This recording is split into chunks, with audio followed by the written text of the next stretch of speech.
I was looking for some investors to start this business. I thought it was a great idea. And everyone told me it was a stupid idea. That's why the business was started with $30 because during the recession, that's about all I had left in my bank account.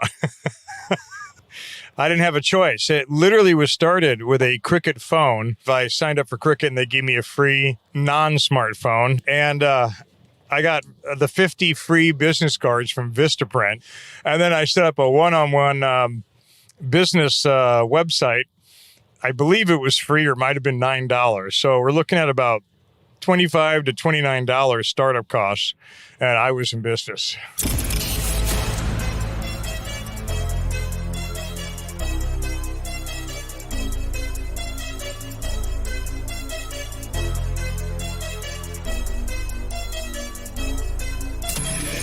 This is the Maverick Show, where you'll meet today's most interesting real estate investors, entrepreneurs, and world travelers, and learn the strategies and tactics they use to succeed. And now, here's your host, Matt Bowles. Hey everybody, it's Matt Bowles. Welcome to the Maverick Show. My guest today is Eddie Rich. He is the founder and CEO of Lodo Massage LLC, which provides on-site corporate wellness and mindfulness services ranging from in-office chair massages and chair yoga to meditation and yoga classes for corporate workplaces, trade shows, and events. Founded in 2008 with just $30, Lodo Massage now generates over $4 million in annual revenue and operates in 45 cities around the U.S. and has clients that include Airbnb, Microsoft, Goldman Sachs, Procter & Gamble, Google, Amazon, and many others that you would surely know. Lodo Massage operates with only 5 full-time corporate staff, but over 800 licensed massage therapists and yoga instructors. Eddie has built his business with a location-independent infrastructure, so his entire corporate staff can work remotely, and he can run his business from anywhere in the world. He has traveled to over 30 countries and recently completed the Remote Year program. We are right now traveling together on the Trans-Siberian Railway from Moscow to Ulaanbaatar, Mongolia. And we are recording this podcast live on the train. Eddie, welcome to the show. Thank you, Matt. So good to have you here, my man. We have got to set the scene because this is, I feel like, the most incredible environment where I have ever recorded a podcast. We are literally on the world-famous Trans-Siberian Railway. We are on a 37-hour leg of this train going into Siberia. You and I are currently sitting in a dingily lit train car. It's about 9 p.m. in the evening, totally dark outside, and we have just opened a bottle of... Let's take a look and see what this is, because this is a local Russian wine. It is a white... I can tell you that, and I think it is probably... It's Georgian grapes, isn't it? It's some sort of Russian white. I can't even read what the label is, but this is what you can get on the Trans-Siberian Railway. You can get a white wine that is of some sort of Russian origin, and we can't exactly read the label, but it's pretty good. And not bad, and it's a little brighter in the car thanks to the full moon outside. We do have a full moon shining in our window, so we're going to be drinking through this bottle, sitting in our train car, and talking about some really, really incredible stuff tonight. Eddie, let's start just sort of with your background and your journey. Can you talk a little bit about, where you grew up and then how you came to entrepreneurship? Yeah, I grew up in St. Louis, Missouri. We moved to Denver when I was in high school, then back to St. Louis for my senior year in high school, and went to University of Missouri where I had my first stint with entrepreneurship. I started a poster company called Goofy Graphics, made local posters ranging from anything from cartoons to official rules of a drinking game, which did not get good reviews from the school board. And nevertheless, it helped the sales of that pretty well. And from there, started a IT business shortly after a short stint in the financial business. And that's how I ended up in the corporate wellness business, where I took what I knew from the IT business and applied it. My IT business specialized in advising companies on how to remote network into their business.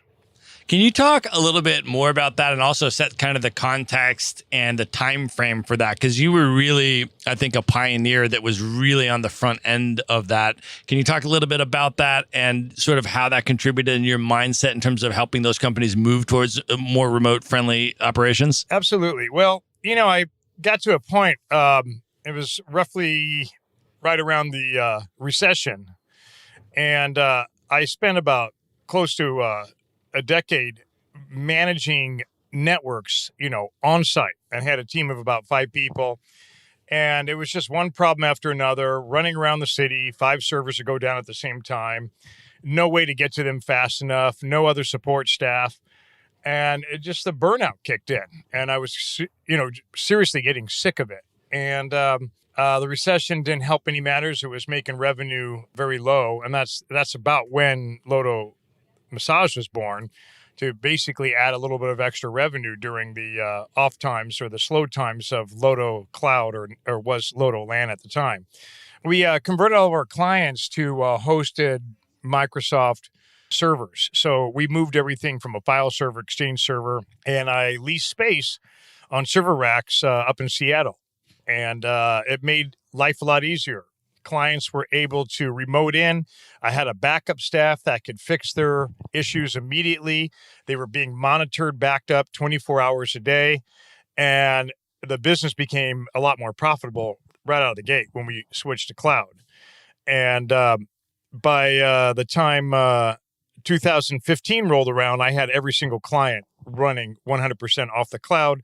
The clients loved it because they were able to allow workers to work remote, work from home, cut away from sick time and snow days and so on and so forth. And it made a lot of my businesses more profitable as well.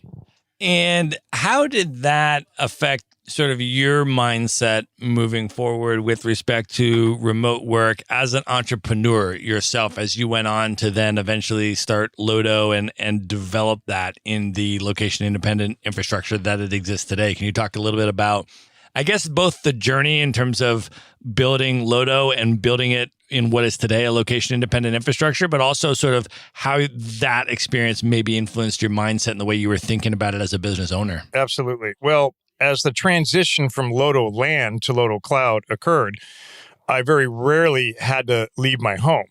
And so technically I was working remote, but I realized at that time I could work anywhere I want. The one thing that was stopping me was the sudden emergencies that can happen in a cloud business, that even though I was able to work remote, I couldn't engage into other activities during the day that would require my immediate attention, because sometimes an emergency could happen that, if I was snowboarding or hiking or whatever, I wouldn't have the ability to fix something. It wasn't something I could get back to at a later time. When I decided to move forward with Lodo Massage, I realized that basically it was making sales, working in SEO, marketing, so on and so forth, making the company grow, but I could do it on my own time when I wanted. Doesn't matter if it was 2 a.m. or 2 p.m. And I wasn't hard pressed to deal with emergencies other than an occasional staffing issue, which gave me a lot more freedom and flexibility. So then I was able to travel a lot more at that point. And how did you, when you were conceptualizing Lodo Massage, which is, again, not a business that people would probably initially off the top be like, oh yeah, that's a remote business I could run from the other side of the world. How did you initially conceptualize the framework of that business? And can you talk a little bit about, your journey in building Lodo Massage and building it to now an infrastructure where both you and your corporate staff are totally remote? Well, I essentially use the same infrastructure as Lodo Cloud. Instead of sending out IT people to fix broken networks, I was sending out massage therapists and yoga instructors to relieve stress. And instead of getting complaints from clients every time I sent somebody out to do a repair, I was getting compliments and basically high fives for de-stressing their workforce. So there was a lot of positive reinforcement on that. And the margins were essentially the same. So it was very interesting with a lot less residual stress on my end. So I chose at that point to grow the on-site chair massage business, and I left Loto Cloud relatively stagnant. It still was doing good. I was still monitoring it. And eventually I sold it off in 2016.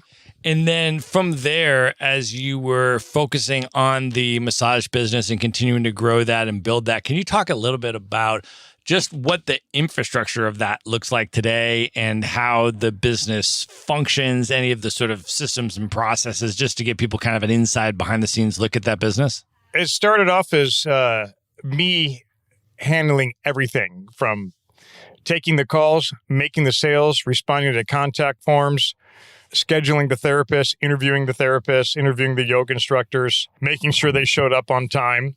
I handled it, paying them, collections if it was needed, so on and so forth. It was a one-man operation run from my house. As the business grew, I could no longer do it by myself. So I brought somebody in to assist me. I trained her in all aspects of the business, but primarily she was handling the what we call the therapist coordination. So I would make a sale. She would assist me in making sure we had somebody to cover the job, and she would follow up to make sure the person showed up and knew exactly who to contact once they were at the job. We grew further, and we hired salespeople, a different therapist coordinator, and the business grew to about 5 people. And initially, we moved it to a office location. We were going to go to a work share, but we rented out the top floor of a massage studio that I own, and we moved it to that location. And it was working great for a while, but it was on remote year that I realized that my staff could actually do a better job working remote. They weren't going to be stuck in traffic. They'd be able to answer calls earlier in the morning. It's one of these things where if we get a call for a sale, we don't respond right away. We could lose the sale to our competitor immediately. So my biggest concern was making sure we answered every call, answered every contact form immediately. Can you talk a little bit about that? And let's just contextualize remote year as well for people that may not know about that program. You and I, of course, have both done the remote year program, and we actually met through the alumni network of that program. And it's basically a work travel program for professionals that can generate location independent income. That could be business owners, freelancers, remote employees, whomever it is. And you travel the world together. They have a 4-month version, a 6-month version, and a 12-month version of the program.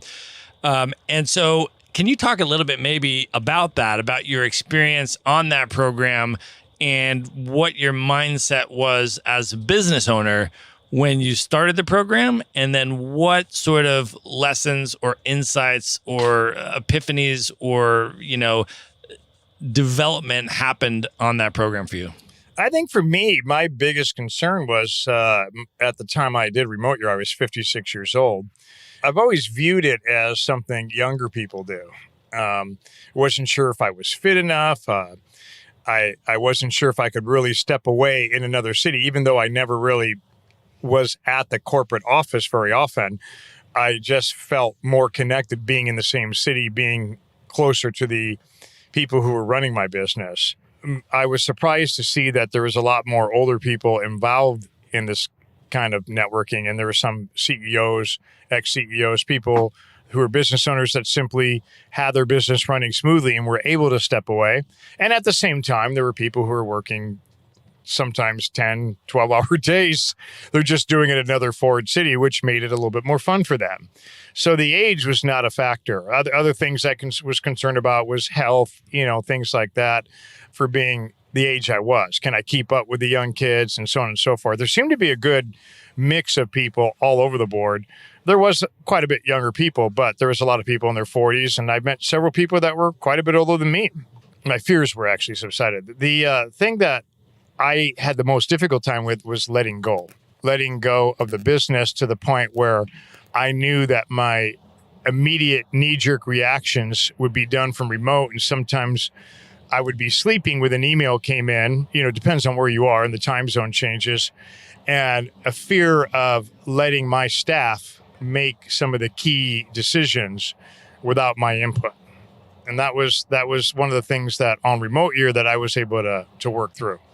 And can you talk about that process, though? Because I feel like that's the case for a lot of people, whether they're planning to do a program like Remote Year or they just aspire to have more location independence and more freedom in their own lives, but they have this fear barrier, that I don't know if my business, if that could really work. So can you share anything more about sort of like what that sort of process was for you and any tips you would have for people that are aspiring to move in that direction? Absolutely, yeah. My initial fears were more on the technical side. Who's going to collect my mail?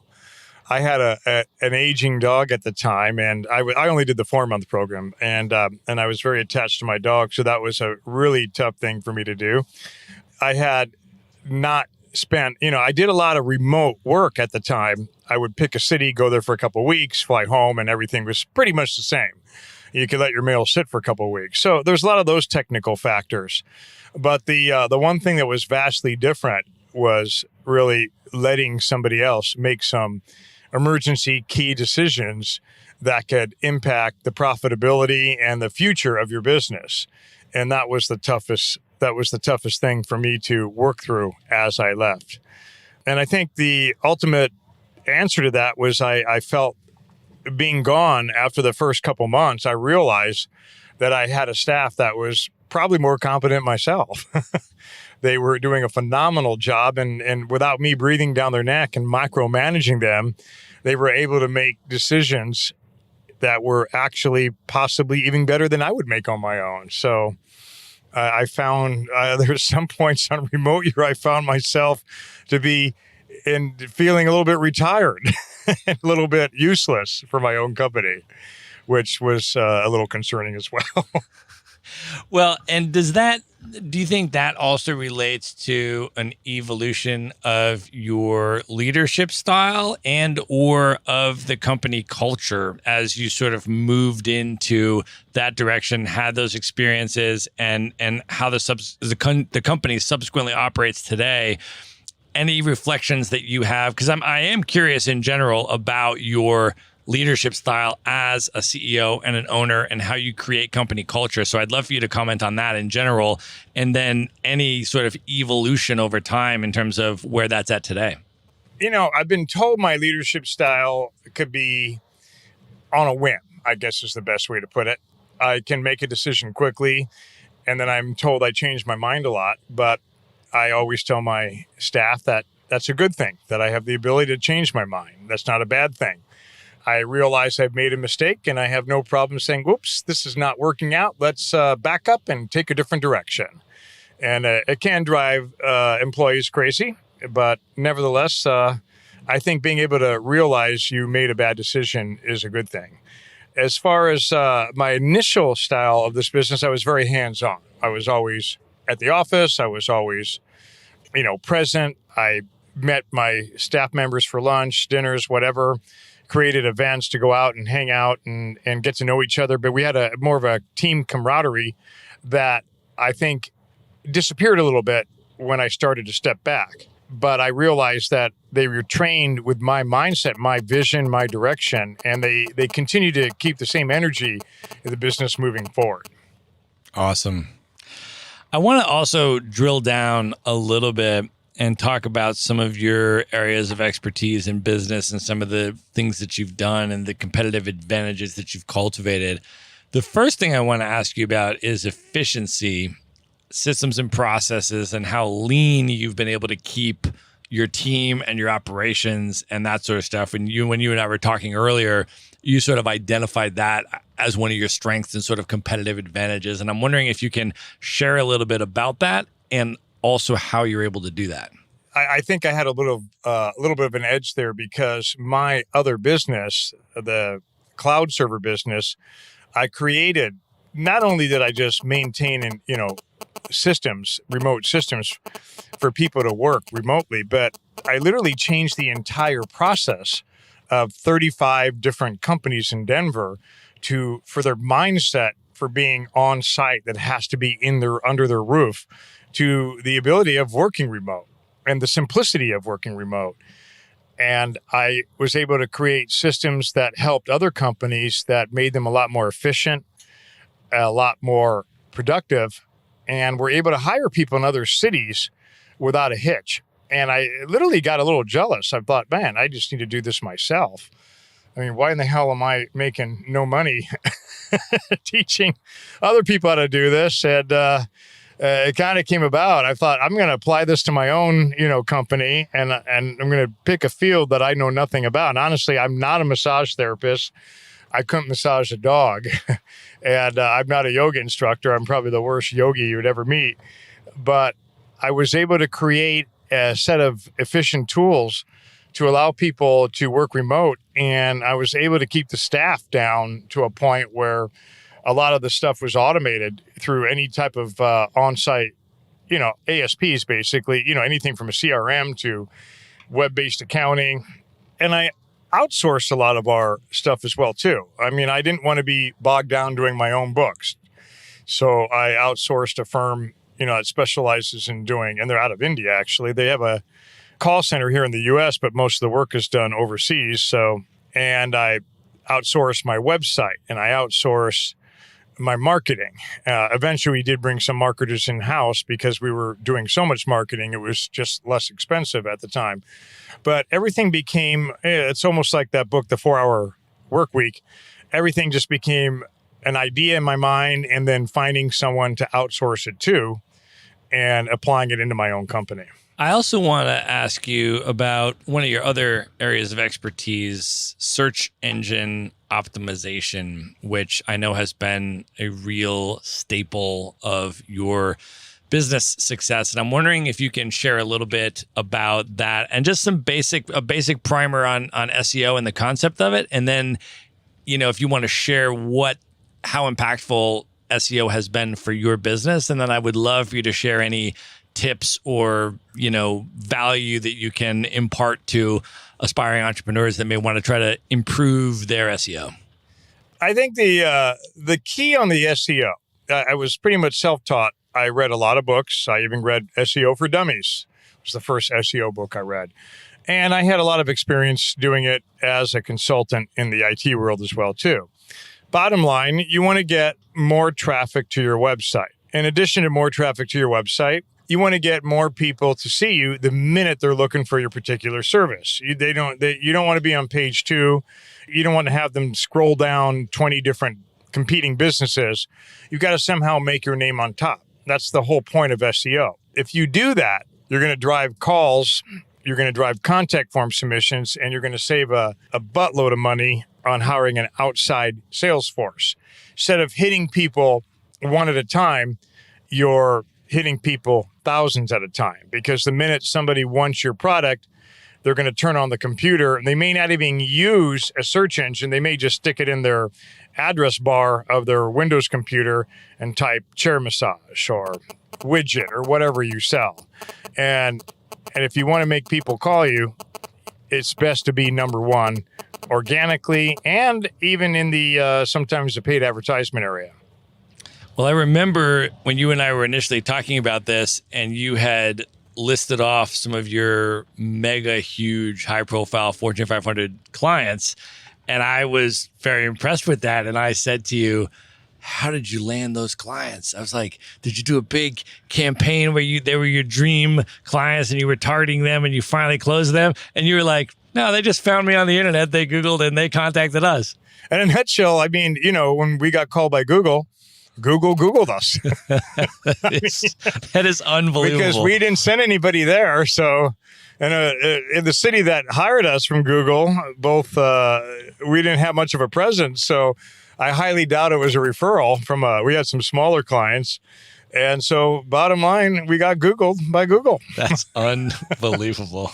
Do you have any tips, either specific tactical tips or, conceptually the ways that entrepreneurs should be thinking about improving SEO in their business, maybe mistakes people are making or things they can be doing better?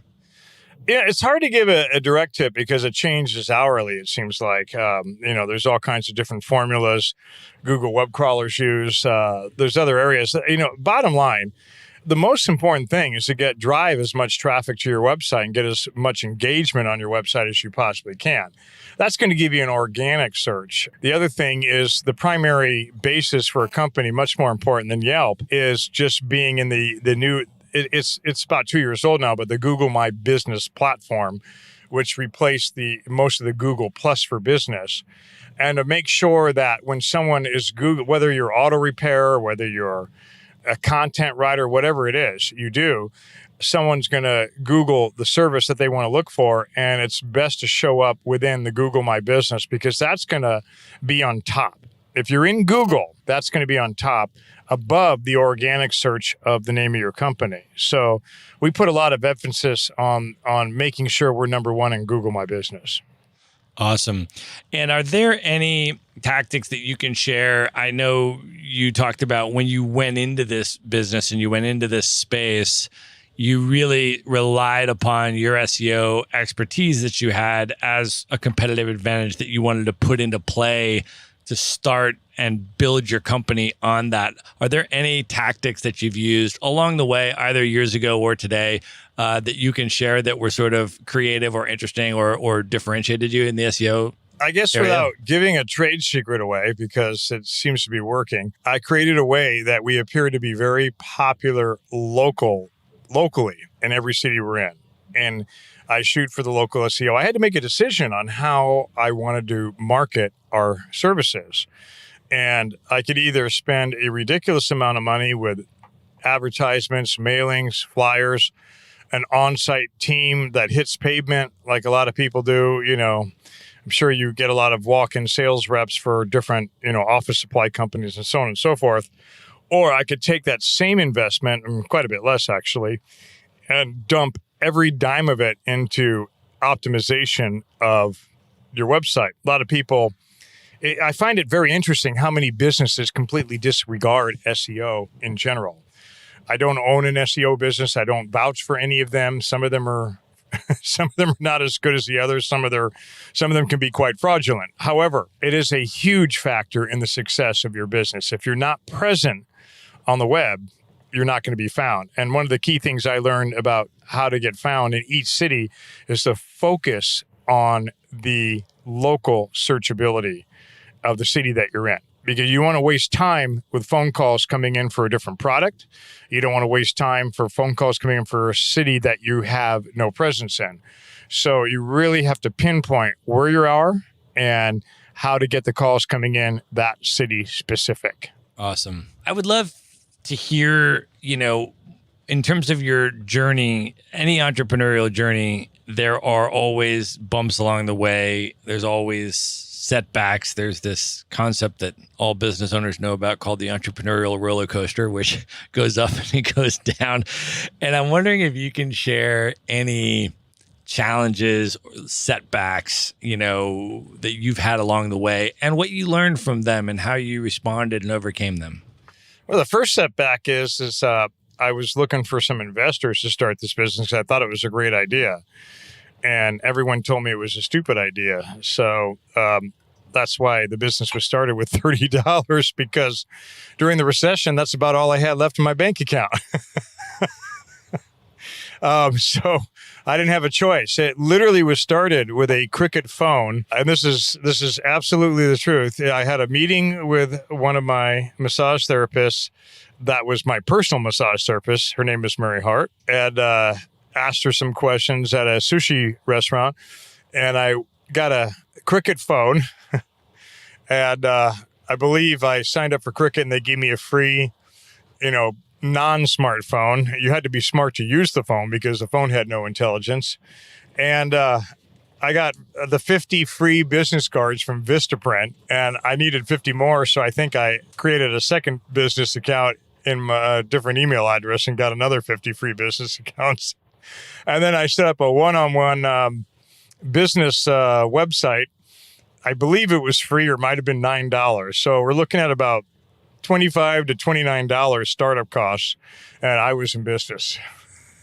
What were your first steps at that point? Because I think this is a really, really great example of, truly bootstrapping something. And for entrepreneurs, entrepreneurs, aspiring business owners that want to take that leap and they really don't have a lot of resources. They don't have that kind of stuff to start a business. I would love to hear from that moment, what then were your initial steps to go out there and start building? I see a lot of entrepreneurs wanting to start, and I've worked with a lot of them now after the success of this business. And the one thing I see in common with so many is they want to get rich quick. They don't want to work hard and make it grow. They don't want to put 14, 15 hours a day, which sucks. But if you read any of these business books, it seems to be the one thing in common by any successful entrepreneur is you put in your time and then you can take the time later. And you got to live it, breathe it, think it. I was answering sales calls while I was on the ski lift in between snowboarding to make sure this business worked. It was turned on 24/7. I think that knowing how, the other thing, I guess there's another area. People are so desperate to get it going, they get stupid about raising, getting investors into their business.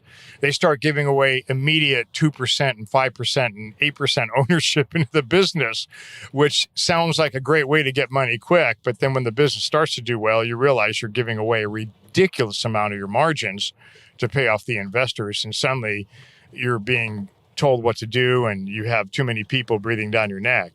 I think that having an approach, understanding that it may take some time to grow the business and really trying to grow it internally before you go out and get investor happy. Sometimes you need it. You have an idea and it may require 5 or 10 million. This business did not require that much startup capital to get going. And because of that, we didn't have to have a lot of revenue in order to show a profit. But there are a lot of businesses that are inventions and so on and so forth. But the key is to understand that it does take time and it does take work and to not view it as a get-rich-quick scheme. 100% agreed with that. I'm also curious, Eddie, about how you structure your day and optimize your productivity. Any tips you have on that? I'd love to hear if you have any morning routines or, how your workday looks to be as productive as you are. And I suppose there's different phases of your business, obviously, when you're kind of in the intense grind mode versus at different stages when you're in less of that. So feel free to, caveat that if you like. But I'm curious about your day structure, morning routines, and how you optimize your productivity. A lot of emails come in over the nighttime, and sometimes during the night you have time to process some thoughts. So when I wake up, it's pretty much the same routine. I make a cup of coffee, make some breakfast, anything from a banana to usually something quick, fried egg, and sit down and just run through my emails, even from the prior afternoon. Sometimes I quit checking my emails at a certain time because you need to step back and give yourself a little bit of a break. And it's not efficient to, I have learned that it's not efficient to have your emails coming through 24/7. And it will destroy your mood. You feel like you have to answer the email immediately. There's no way getting around that. And so I think checking your emails in the morning is a great idea. And then maybe sometime in the afternoon. I know there's some other books that have said the same thing. But I basically, every morning, I look at the financial markets. I look at the news, any breaking indicators of where we're heading economy-wise, which seems to change on a daily basis these days. And I check my emails. I look over our bank accounts, financials, and I check in with my staff usually every other day with either a phone call or an email. Could be a simple question on, hey, how's it going? But at this point, my main role of the company right now is to maintain the financial structure of the business, create our growth pattern, and, basically help out with any pressing or big issues. And how do you personally deal with stress as you are going through the business journey when things get stressful or there are setbacks or catastrophes that happen or different things like that, and you go through highly stressful moments or even in life? How do you manage stress? Do you have particular techniques for that? And then how do you handle business challenges? Like, how do you approach a business setback? Well, my initial gut reaction is to have a shot of whiskey, but that's not a healthy solution. So as much as I do love whiskey, I think my favorite way is some sort of an outdoor activity, some sort of an outdoor activity where you can be alone with your music, and feel the surroundings of the outdoors. It could be anything from a hike to a solo day snowboarding, a simple walk in the park, or sometimes an urban hike. Throw on your hiking shoes and walk downtown about 2 miles and just people watch with very loud heavy metal music blasted through my ears is one of my favorite ways, actually. Very happy that Tool came out with a new album finally after 8 years. But anyway, other than that, I try to do anything I can to get my mind off of the pressing issue that's causing the stress and then come back to it. And a lot of times, and you can ask my staff this, I will make what they call a knee-jerk reaction, and they somehow have been able to pretty much disregard those, and they usually wait about 2 days for me to come back with a better solution to handle any kind of a pressing problem. So it's kind of funny how people get to know you after you've been working with them for a long time. Did you, when you were starting Loto Massage, how did you select that particular space? Did you do market research? How did you sort of assess a product market fit and test for minimum viable product? I mean, did you go through that whole kind of process? Like, how did you select and know that that space would work and there would be demand and you'd be able to compete and scale it to this level? Very unorthodox way. I did zero research whatsoever. I got involved with indoor bouldering, and I hurt my shoulder, and I started getting massages all the time. They included chair massage at Whole Foods, and they included a subscription to Massage Envy where I went probably 3 times a week. One day while I was at Massage Envy, I was getting a massage, and I thought, I got an idea. Instead of sending IT people out, I'm going to send massage therapists out to my companies, because they can do no wrong. I'm going to get positive response. I ran a handful of preliminary numbers based on what I could charge and what I would pay the therapist. And I realized that the business is identical to the on-site network repair business. However, instead of sending out IT staff, I was sending out massage therapists. And that's pretty much what led to the big whopping $30 investment. And here we are today, 11 years later. That's awesome. That's amazing. What would be your biggest tip to entrepreneurs that are starting out or that are sort of maybe they've already started, but they're looking to really scale their businesses and try to take things to the next level? What would be your main tip for early stage business owners? The main thing is to feed off the naysayers, because everybody you meet, you tell them your business idea, they're like, I don't know if that's going to work. I don't know if you should, you need to stick to your 9-to-5 job and show up to the office every day and make your salary and take your 1-hour lunches. And I really don't think you should be creative and try to make your own business. And basically, tell those, I'm not sure what we're supposed to say on this interview here, but it's like, fuck you to all those naysayers. As a matter of fact, I put a big out thank you to the naysayers recently on my Facebook post. Thank you all the naysayers, because every single person I had spoken with about the idea of starting a chair massage company said it was the stupidest idea they've ever heard. Wow. Sounds like what a lot of people say about this digital nomad lifestyle that we're both I'm dealing with that now too. Engaged in. People think I'm out playing on the road, which I am, but I'm also working quite a bit. And at the same time, I'm making better business decisions because I'm looking at the business from a distance and not being caught up in the day-to-day bullshit. And there you can make much better decisions.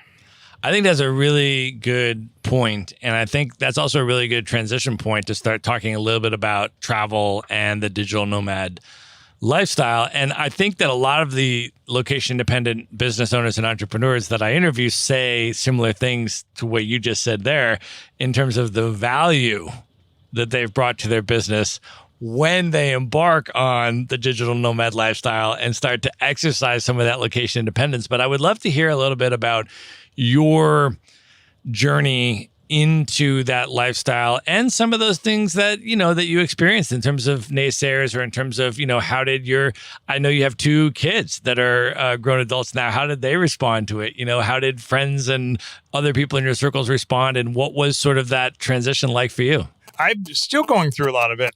My kids seem to be my biggest supporters, which is fantastic. I get messages from my daughters that I'm inspiring, and they love seeing my photos. They love hearing my stories, and they love how nomadic I've become.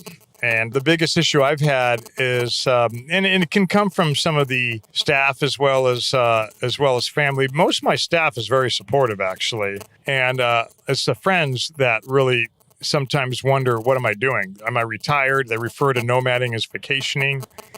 And I don't think they understand the concept. Some of them, I tend to feel that some of them have a little envious or jealousy. I hate to say that, but I try to keep I don't have an Instagram that I post, every move I make. I'll post funny photos of something I'm doing in a different city. And I try to keep from throwing it in people's faces that I'm here, there, and everywhere, and posting 90 different pictures of one city on Facebook and so on and so forth. But I do think that people think that I'm on this permanent vacation, or I've become so successful that I no longer need to work. But I think in reality, what's ironic about that whole situation is my business has literally tripled in revenue since I've been on the road. And it's because I realize that I work better not being confined into a certain space, that my staff, my 5 staff members that help me run Loto Massage, or actually run it all themselves, work from home. I had 2 situations where 2 of my staff members had children recently, and I was able to keep them on because sometimes the cost of living and the cost of daycare can be so overwhelming that it may not have worked out for them had I been making them come to the office every day, 5 days a week. And they were very appreciative that they were able to work straight from home. I think that's so important. I mean, when I talk about location independence, one of the things that I say to people is that, my specific lifestyle choices that I make in terms of how I structure my travel and structure all this kind of stuff, that's a very personal choice that may not be exactly the right fit for everyone. But I do believe that location independence and having more control over your own life and where you live and where you work from, and just having the choice and the control is inherently a good thing. And then how you choose to exercise that is totally up to you and is a very personal decision, as you're saying, right? If someone is a new parent and they have the flexibility not to have to go into the office, and that they can work from home, and that they can, prioritize their kids as a new parent and all of that kind of stuff, that's an amazing freedom, and that's an incredible way to exercise that freedom. Similarly, other people, who choose to exercise it by being an itinerant nomad and seeing the world, or people that choose to exercise it however they want, that's a totally individualized decision. But man, that being able to offer, especially as a business, and because we do the same thing with 100% of our staff, right? The opportunity Absolutely. to live where you want, work from wherever you want. It also allows you to just recruit and retain the best talent, because that's an extraordinary benefit. And here's one thing. Here's a shout out to all the people who can't work remote, because they're the people that are maintaining the servers in all the different companies that very rarely get mentioned. When I'm in a lot of these remote meetings and workshops and nomad groups, it's a 50-50 split. There are people that are busting their ass, maintaining the servers, maintaining the infrastructure so that the people who want to travel can do it. There's no way we can create a 100% nomadic society. It's simply no way. But there are jobs you can do.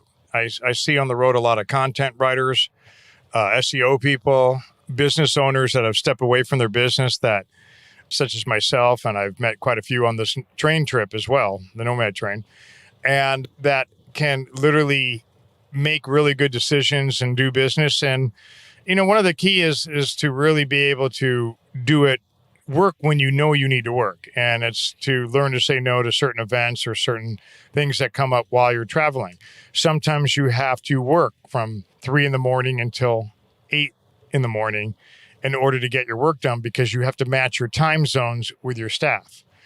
It is an amazing lifestyle. And I really do feel that exposing myself to all these different environments has helped me make really incredibly great decisions for my business itself. At the same time, working remote doesn't always mean you're traveling throughout the world in different countries. It could simply mean that you aren't able to make it to the office. And to give the people that can't get to the office or have other pressing issues in their life work from home is a great opportunity as well, too. So remote working, it just covers a vast amount of people. Totally. Yeah, I've been location independent since 2007 when I founded Maverick Investor Group. But I chose to spend the first 7 years of my location independence living in Los Angeles, California.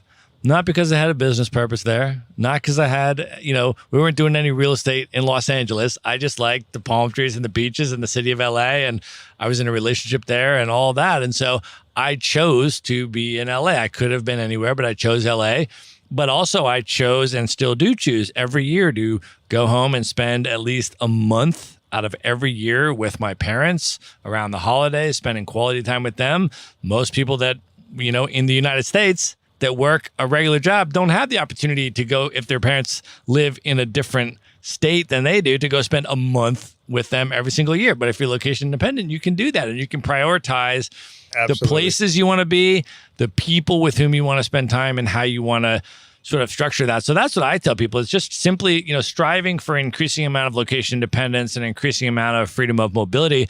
Just simply means that you have control and you have choice, and then you can exercise that however you want. But I think it's awesome, though, that, and you and I have had some great conversations about some of the similarities of the choices we've made, including doing remote year. And I'm wondering if you can just share a little bit about how the overall program went for you in terms of everything, the lifestyle, the travel, the social aspect of it. Like, what was that experience like for you? Oh, remote year, I liked it because it created a network of similar-minded people that I could immediately relate to. And that was number one. Number two, they were literally like a concierge that basically allowed me to travel without the extra hassle of planning this, planning airfare, planning where to live, and so on and so forth. A lot of people say, I can do this cheaper than remote year or whatever. But, really sit down and do it yourself. And it could take, unless you're seasoned, and you've been doing it for a while, there's a lot of things you have to look for. What visas do I need? Where do I live? What's the popular neighborhood? What are the cultures of the city? What are the key 10 words I need to know in this language to help get by just a little bit easier, so on and so forth. And remote year did all of that for you. But most importantly, it gave you a community, and it gave you the option to be with this community, or it gave you the option to just completely be on your own and reach out to the community when you need them. And it was an amazing experience. And some of the friends I made, whether they were working 9 to 5 remotely or whether they were business owners, there was some sort of connection with every single one of them. It didn't matter how old, it didn't matter where they were from, it didn't matter what race they were. Nothing mattered in remote year. It was, you had a family of people that were like-minded, and it was pretty special. That's awesome. I agree. Super, super special experience. And the community aspect of it was truly amazing. I know that, and you and I have both obviously done a lot of international travel outside of remote year and in different contexts as well. And let me just ask you this too, at this point in your travel journey, broad sort of big picture macro question. Eddie, why do you travel? What do you get out of it in general? What does travel mean to you? At this point, I'm wondering if it's an addiction or if it's just so much pleasure that I just want to continue doing it. There's something in my mind knowing I can fit everything I need into a duffel bag. And it used to be a backpack, but then I hurt my shoulder. But anyway, and you really realize, I guess it's the minimalist lifestyle. You think you need all this stuff when you're in a location. You got to keep up with the neighbors. You got to hit the hot restaurant all your friends are going to. You need to live in a big place and have modern appliances. And traveling makes you realize that it's fun to see different cultures. And it really hit me when I was in Vietnam, why I like to travel so much. I was working on a project for my company, and I broke away from remote year, which you're allowed to do at any time, and spent a couple of days just really on my own. I wanted to see how can I get by in Hanoi, Vietnam, knowing no Vietnamese and very few Americans or anybody, in that matter, foreign, and roamed around with a laptop in a backpack. And I remember sitting down at a coffee shop and being treated better than I've ever been treated anywhere in the U.S. or any type of workshare or coffee shop and so on. And sitting there outside watching the chaos of the scooters, thousands of scooters going by every second. And I got more work done with all that distraction than I've ever got in a quiet office in my home state. And I realized that, wow, there's something about being on the road and working that was very appealing. That's amazing. I love that. That's so awesome. And now you and I are participating. This is actually an organized event that we're on called the Nomad Train, which Maverick Show listeners know Maria Sorotkina, who I interviewed, who is one of the co-founders of the Nomad Train. She herself is actually not on this particular journey with us, but her staff are here. And this is a 2-week trip from Moscow all the way through Siberia and down into Ulaanbaatar, Mongolia, where we're then going to go on a trip and explore the Gobi Desert and see some of the insanely amazing landscapes of Mongolia.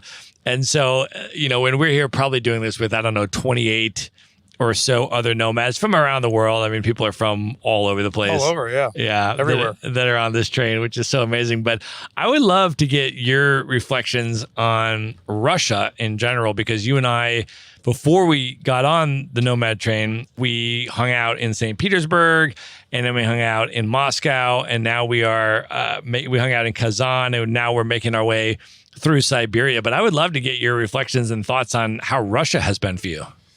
Russia has, let me back up. I learned to pretty much ignore any stereotypes of any country anywhere in the world, because our media seems to portray things extremely incorrect, and especially TV shows in Hollywood, especially when you watch some of these 80s TV shows or the retro TV shows, you don't think of Russia as being what it is now.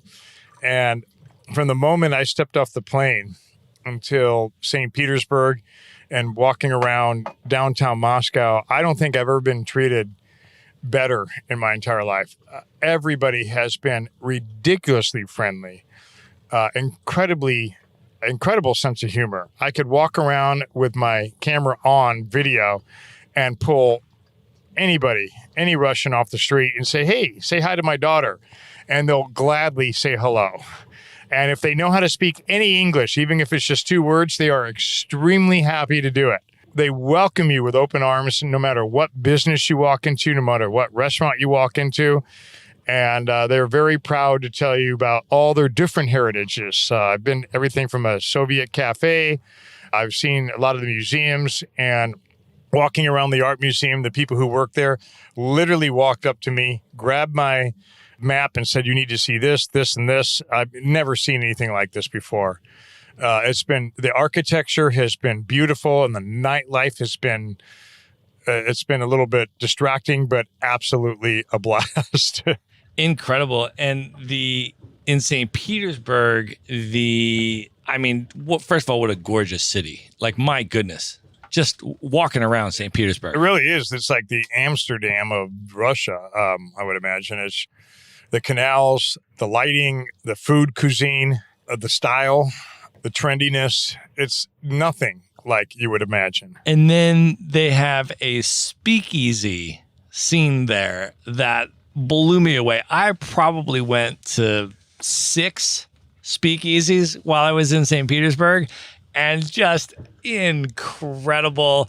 And then I just, stumble upon these different scenes. I mean, what you were saying in terms of like diversity of cultural appreciation and different things that they have in Russia. My background, I was a hip hop DJ in the 90s. And so for me, hip hop is a big love of mine.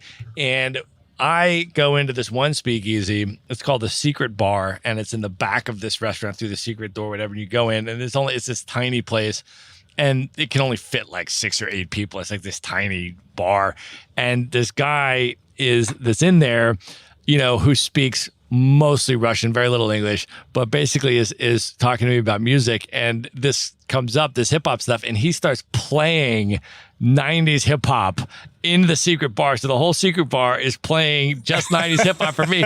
And then he's like, he goes, I can rap because he goes, I can freestyle for you, but it's in Russian, right? So I literally pull out my video, and he starts freestyling for me in Russian in this speakeasy bar, right? But again, it's like that thing's like, where you from? It's like, I'm from LA. So he incorporates LA into his Russian language freestyle that he's doing for me, right? I mean, I knew that. I've known this guy for like 5 minutes, right? I literally just met him in this speakeasy by this Russian guy.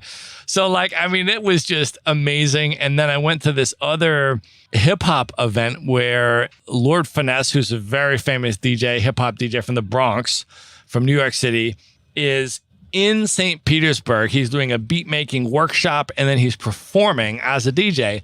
And so I go to the event, and it was so amazing to see and he's playing all 90s hip hop, right? I mean, he's mixing and scratching all this 90s hip hop. And there are all of these Russian kids. And when I say kids, I mean, in their 20s, early 20s, mid 20s. They come out wearing their New York jerseys, They know all of the words in English to all of the 90s hip hop songs, which were released before many of them were born. You know what I mean? And they're so into it. They're so passionate. It was just heartwarming for me. It was amazing. Last night I was at a bar called Lock, Stock, and Barrel, and the place was packed with many people younger than me, and there was a band, the live band, and they played pretty much everything from the 60s, 80s, 90s, even recent stuff. A lot of, poppy, heavy metal, everything from Bon Jovi to, they even did Linkin Park, and they did a damn good job at Linkin Park. Sometimes in Russian, many times in English. But when it was in English, the kids, again, the same age, were just jumping up and down, dancing. The energy was mind-boggling. I even took quite a few videos of it and sent it to my friends and family, and they're like, what are you doing at a bar like that? But I go, because it's in Russia. It is pretty damn cool. It's amazing. It's amazing. Yeah, I mean, it's like anything that you would find in the States. Like, you want this kind of music or that kind of music, and you want, different, sections of the population that are super passionate about it. You can find all that in Russia. Absolutely. Just as you can find it anywhere else in the world. Outdoor cafes, healthy lifestyle, whatever you want. You want vegan food, they have plenty of vegan restaurants. I don't find anything really hard to find. If I need anything, the grocery store is well stocked. I got dry cleaning done very quickly. I've had no issue whatsoever. And with a huge language barrier too. But for some reason, it seems to work. Yeah. Super, super, super impressed with both St. Petersburg and Moscow. I definitely want to come back for sure. And Kazan. More time. Yeah, and Kazan for sure. Yeah, Kazan I didn't have, again, it's these expectations, right? Like St. Petersburg, I kind of had sort of expectations for, but like Moscow, I was like, that totally exceeded my expectations. Kazan, I had no expectations for. I had no idea what to expect. And the bar I was talking about was in Kazan. So yeah. Kazan, I had no expectations for. That was super impressive and interesting. So yeah, I can't wait for our next stop on this train. I think it'll just be increasingly interesting places as we cross Siberia and spend a few days at a handful of different places. So looking forward to that. Awesome. All right, Eddie, at this point, are you ready for the lightning round? Yeah, I believe I am. Let's do it. Let's do it. The lightning round. All right. What is one book that has influenced you that you would most recommend to people? The Slight Edge by Jeff Olson, hands down. The Slight Edge is one of the most basic premises you could really think about. I guess it's a easy read. but it makes a lot of sense. And it's like every tiny little thing matters. It doesn't matter whether in business, oh, I don't want to work this hour because it doesn't matter, but it does matter because you add all those little hours you don't work together during that year because you think in your mind it doesn't matter, and it totals up to be an enormous amount of time. It works in your diet. I'm going to eat this triple patty, burger with 10,000 calories because it doesn't matter, but you do that 100 times per year, and you add it all up and it matters. And that's really what the Slight Edge, it's like every little decision matters. So it's one of my favorite reads. I've given it to a lot of my staff members to read, and some of my therapists have read it, and they've all agreed it was one of their favorite books. Awesome. Well, we're going to link that up in the show notes for this episode, along with everything else that we've mentioned and talked about. So you can just go to one place at themaverickshow.com and get the links for all of that. Eddie, what is one app or productivity tool that you're currently using you'd most recommend? I just say it's an app, but it's also a system, but it's a phone system.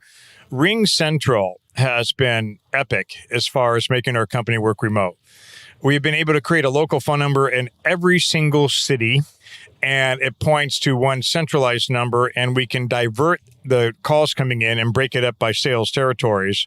In addition, it's a task monitor where you can share tasks and assign tasks to different people. They call it GLIP. It's part of Ring Central.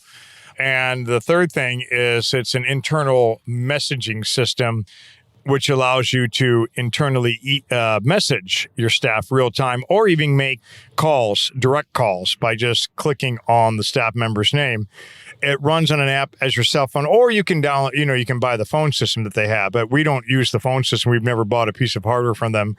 We subscribe to the app alone. So my entire staff runs off of cell phones and Microsoft Surfaces, and we put the app on, and it connects everybody as if they're local. In addition to that, it has, similar to Zoom, and maybe they license Zoom, I'm not sure how they get the technology, but we can do our video meetings, conference calls, whatever have you, within our staff. And it allows you to invite outside guests as well, too, which is impressive. Awesome. All right. Who is one person that's currently alive today that you've never met that you would most love to have dinner with? Oh, currently alive today? Currently alive today. It could be celebrity, author, public figure, musician, movie star. I mean, it could be anybody, but currently living today. So this is an actual possibility that you could potentially have dinner with, and you can pick anybody, and magically they appear. And it's just you and this person for an extended 3 to 4 hour one-on-one dinner conversation. Who would you pick? Well, I guess if it was today, it would be Barack Obama, because I envy people and I admire people who have everything stacked against them. No-handed wealth, no-handed privileges, and to be able to achieve what is supposed to be impossible. And that to me is a big, whether it's politics, whether it's business. I guess someone who's not alive today would be Colonel Sanders, because he basically was 65 years old. He had been through God knows how many jobs and a failed marriage and bankruptcies and hardships. And at 65 years old, started KFC. And I don't know if you've noticed, Matt, but about every block in Russia right now, and in Vietnam, and in Japan, and in Malaysia. And what do you see? What is the most popular chain of restaurants worldwide right now? For sure, KFC is all over the place. Absolutely. And he was 65 when he started the business, and he was 88 when he became a billionaire. But all the cards were stacked against him because of his age. I didn't start Loto Massage until I was, almost 50. And I had a lot of things stacked against me at the time. And so never let your age never let anything in your life be a deterrent from trying to do what you want to do. That is an awesome, awesome piece of advice. Eddie, what is one podcast that you listen to, or blog that you read, or information medium that you consume that you would most recommend people check out? I think at this point in my life, the ones that I read the most, and I don't remember the author's name, and it's a series of them. I Google them when the subject matter remains relevant to me, is simplicity. And really, it's the minimalist. There's a lot of minimalist blogs out there. I subscribe to them anywhere from LinkedIn to on some of my podcasts, and reading ideas on how to really learn to live with less efficiently. And you and I have talked about this a few times. How do you pack everything you need into a duffel bag or a carry-on suitcase? You want to look good when you go out. You want to be able to go to the gym. You want to be able to do yoga. You want to be able to hike. But how do you fit all of this into one suitcase? And it can be done. And the first premises is to be minimalistic. And these kind of podcasts, books, and groups that I even talk with basically kind of help me justify. A lot of people, when they start to make money, they want to spend it on crap they don't need. So they have, garages full of motorcycles and bikes and cars and snowboards and all kinds of stuff. And granted, I do, in my base unit at home, I have some stuff I don't need, but it's definitely gotten a lot less than what I used to have. And the more I travel, the more I'm away from it, the more I realize I don't need it. What is one item that you always travel with, or one sort of centerpiece of the selection of things that you do bring with you when you travel? What is one item that you would recommend? That's a great question. And a lot of the funny thing I've seen is a lot of the travelers that I travel with don't put emphasis on this. They go, I'm going to buy a cheap cell phone because if I lose it, it's, I can just buy something cheap. But if you buy some of the higher end ones, the top of the line ones that can do a lot of the work for you, you tend to break your laptop out less. And there's points in time when I could literally travel with a powerful device in my pocket that can do most of the stuff that I need to do. A bigger screen cell phone that is powerful, that has a great camera, that has a pen, like the Galaxy Note 10 is my favorite. Believe me, I love Apple to death, but they just don't have anything that competes with the Note 10. And Samsung sometimes aggravates me because they, actually I shouldn't say that because they're one of my favorite clients, but they're simply, a lot of software that gets downloaded on them that's garbage. So you have to weed your way through that. But that device itself, I've been on this Nomad train now. I came early. I went to St. Petersburg, went to Moscow, and we're deep into our second week. And I've opened up my laptop 2 times because everything that I need to do, spreadsheets, emails, Word documents, or and it actually runs Microsoft Word just beautifully well, all done on a very nice, easy to read screen. And I have a pen. I can quickly take notes. That's awesome. Yeah, I think the minimalist packing thing for me has been enormous, really powerful. I spent the last 6 years since I've been full-time nomading, figuring out how to condense my life into carry-on luggage only so I'm not checking a bag, but also not compromising fashion and style. And being able to do that, do a whole workshop. I have a whole video on it, which I'll link up in the show notes if people are interested. But I'm also continually learning from people as I go. I mean, that's how I'm able to do it and continue to optimize is as I meet different nomads that are using different stuff or doing different stuff. And you actually told me about the pants that you're taking. And I want you to talk about those because I'm literally about to go track those down and get them. Can you share a little bit about those? I think they're from Cool. I don't want to give credit to a company if I'm using the wrong one, but I'm pretty damn sure. They're very lightweight yet warm when you need them to be warm, and cold, air breathing, whatever you call it. They wick away sweat. You can wash them in your sink and they'll dry in an hour. They're stretchy. They're like pajamas, but they look like dress slacks. You throw on a black merino wool shirt and you throw on the pants and you'll look, honestly, people can spend thousands on an outfit and you'll walk into the bar or the restaurant and you're going to look good. You're going to look damn good. Just gel your hair. Yes. That's amazing. You were telling me, you're like, yeah, I'm wearing them out for a dressy night at the cocktail lounge and then I'm also sleeping in them. Exactly. And you're doing yoga in them the next day. And obviously a dark color that doesn't show sweat. Black is great. And the other hack that I have clothes-wise is the Allbird shoes. I don't have them on at the moment, but they are a merino wool shoe. And you've heard of that, Matt, right? Yeah, I have. Okay, yeah. I've surprised how many people have Allbirds on this trip. They are literally like wearing socks, but they're shoes. The merino wool doesn't smell. You could wear it about 10 times. Seriously, it doesn't smell. if anything, it smells good when it gets dirty for some strange reason. And you could wash it in the sink and it will dry very, very quickly. It breathes beautifully. It's cool on the hot climates, and it keeps you very warm on the cold climates. It's an amazing fabric. And it doesn't, there's a time where it will start to look ratty after a few years of use, or maybe it depends on how many you wear it. But you could literally pack a suitcase with one pair of these cool pants, 2 merino wool shirts, Allbirds shoes, and a couple of pairs of socks. And literally nobody would know. When you wear a printed shirt and you're out, people remember, oh, didn't you wear that the other night? They don't know. They see a slogan or they see a print. But you wear a black shirt, people are like, oh, he's got black on. I don't think he wore black last night. I don't remember.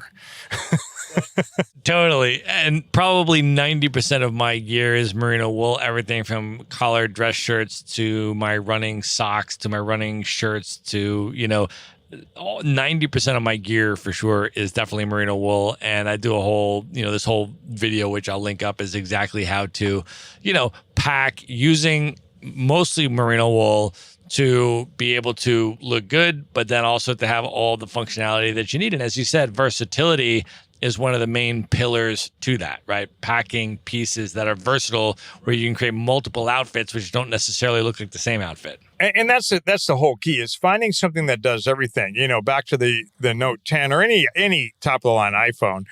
I mean, unless you're a professional photographer, you can get by without a massive camera carrying around on your back. And that's the last thing you want to do, is walk around every one of these cities with a giant camera, because it seems like today everybody is taking phenomenal photos. And I did bring a big camera once on a trip, and I went home and I merged them all together in my Google photo app. And I honestly could not tell the difference between my phone pictures and my high-end camera. And these newer phones, like the new iPhone 11 that's coming out, and the Galaxy Note 10 has 4 lenses on it. I have a fixed wide angle, a fixed regular lens, and a fixed telephoto lens. Not a digital telephone, but an actual fixed telephoto lens built into this tiny phone. And, I take pictures sometimes that accidentally come out. It looks like somebody, set up a tripod and did all kinds of crazy stuff. It's got a amazing nighttime sensor that sometimes you can look through the phone and see better at night than if you with your very own eyes. This kind of technology has really helped. Between this and the cloud and the portability of notebooks has really has really generated a nomad community that was impossible maybe as little as 10 years ago, because you would have had to carry too much crap with you. And it's kind of nice that you can, and it's worth paying up for the better stuff. Not to the contrary, you might lose it. You might drop, your brand new $1,100 phone in the ocean.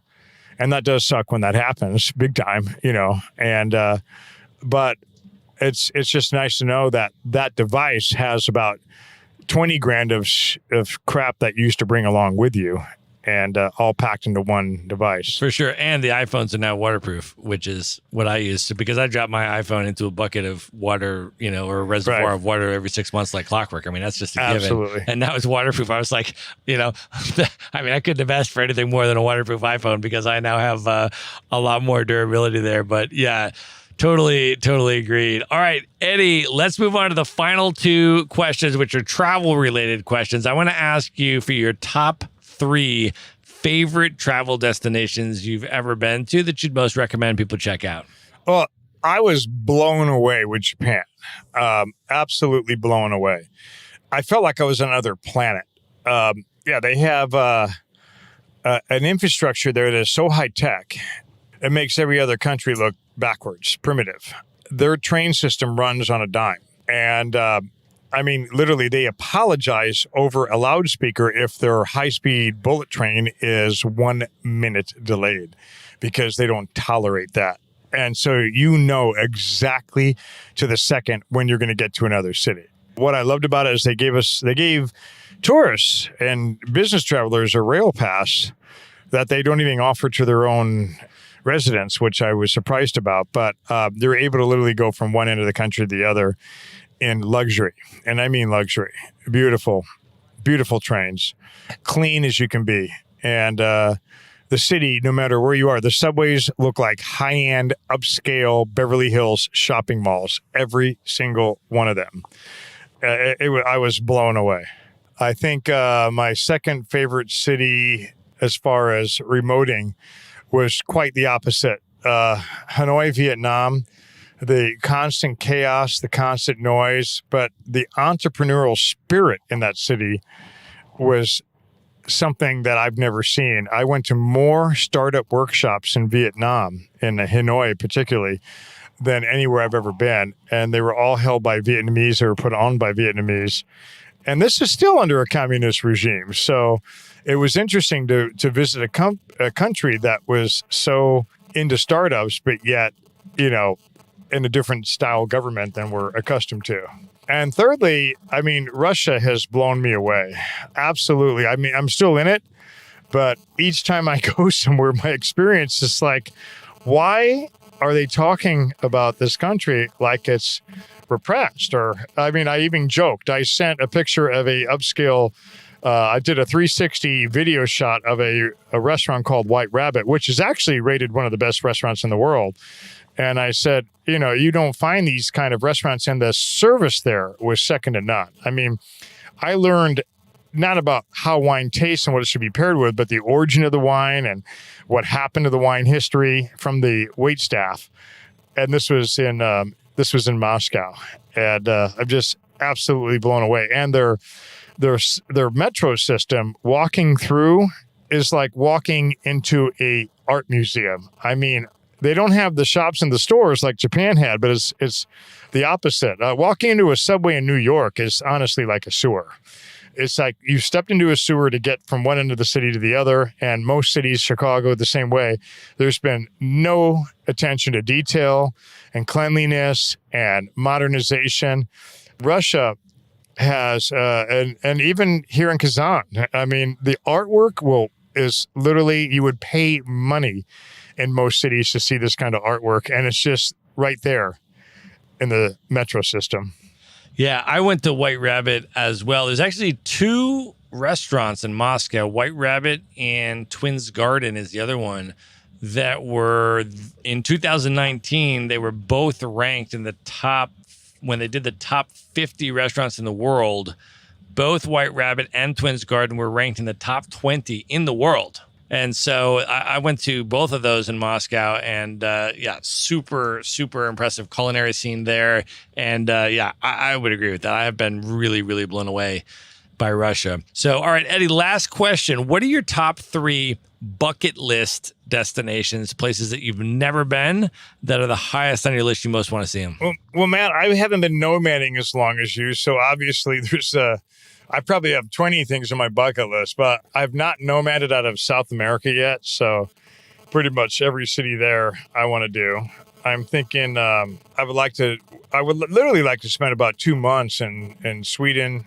And actually, there's some layovers I've done that I feel like, wow, this is a cool looking city. I wouldn't mind being here. Helsinki, Finland looked pretty interesting on its own. And I had a layover on my way to Russia. And I thought, wow, this would be a great place to work out of too. And so I can't say that I have top 3 on my bucket list, other than South America is definitely number 1. Nomading out of there, probably 6 months. That's a really good pick. We did 6 months on the remote year program. We did 1 month in Mexico City, which is North America, of course. And then we did 5 months in South America, but you had 6 consecutive months of Spanish speaking countries. And it was a really, really, really nice flow to kind of get into the flow of the Spanish language and then see similarities, but also the diversity, of course, as you went from country to country down there. It was just really epic. So highly recommended. I think it's a good pick. I should say Turkey has definitely been on my bucket list, but I have one thing I love about remoting is a lot of times I have a one-way ticket somewhere, but I have no clue where I'm going to go. And I don't know if you do that too. But when I came onto this Nomad train, I had no return home flight. And I thought, maybe I'll go to Seoul. Maybe I'll go to Croatia. I just didn't know Croatia's also on my bucket list. I got a lot of bucket lists right now. Pretty much the more I travel, the more I realize how small the world is. And it's amazing how you run into people all over the world, whether you knew them in real life. I recently ran into somebody in Denver just at a coffee shop that I met in Chiang Mai out of the blue. Tapped on my shoulder. Hey, Eddie, what are you doing here? And so these kind of things happen. But Turkey's always been on Istanbul. It's been really on my bucket list. And just yesterday, I thought, I think I'll hit that next. That's awesome. That's where I'm off to next. Highly, highly recommended. Istanbul is an amazing city. And yeah, I do sometimes do the same thing. So I literally don't have a flight booked yet out of Mongolia. So I know I'm going to be on this train. It's going to end up in Mongolia. I'm going to hang out with our crew and go explore the Gobi Desert for a couple of days. And then from there, I literally don't have a flight out yet. So I'll figure that out in the next couple of weeks. I think most importantly that I like to add at the end of this here is that when you travel, whether it's for pleasure, whether it's for work, whether it's for remoting, you see the world from a different perspective. Your friendships grow outside of your 3-foot circle. You're no longer keeping up with the Joneses. You don't really give a crap what your neighbor buys anymore, and you try to outdo them. You don't care what size house you live in. It doesn't matter how much money you make or how little money you make. There are people on these trips that I meet that are barely getting by, that are sharing rooms with, 3 or 4 nomads at a time, and they're CEOs traveling together, going out bar hopping together, eating dinner together, and learning from each other. And we're learning the perspective of life from all different races, religions, nationalities, and cultures. And it makes you much more open-minded, and it makes you see the world from a completely different set of eyes. And I would not trade this experience for any materialistic item ever. Amazing. That is an amazing way to end this podcast, Eddie. I could not agree more. It has been absolutely fantastic having you on the show, my friend. We have just come to the end of this wine bottle in our dimly lit, dingy train car. And the moon is still shining right on us.